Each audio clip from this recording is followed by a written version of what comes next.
தீபாவளி பண்டிகை நெருங்கி வருவதால் கோவையில் புத்தாடைகள் வாங்கும் மக்கள் ஆர்வம் அதிகரித்து வருகிறது.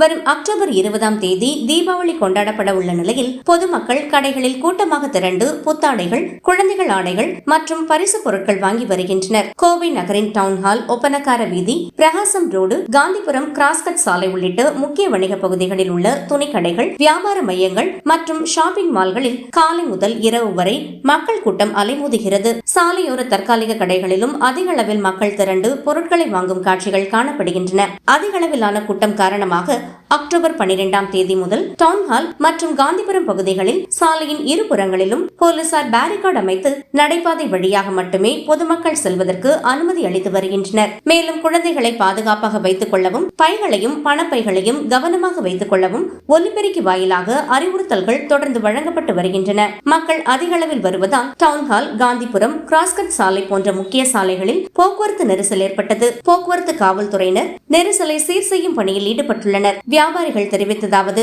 கடந்த சில ஆண்டுகளாக இருந்ததை விட இவ்வாண்டு தீபாவளி விற்பனை சிறப்பாக உள்ளது. புதிய வடிவமைப்பில் உள்ள ஆடைகள், குழந்தைகளுக்கான டிரெஸ் செட்கள் மற்றும் பாரம்பரிய ஆடைகளுக்கு மக்கள் பெரும் வரவேற்பு அளித்து வருகின்றனர் என்றனர்.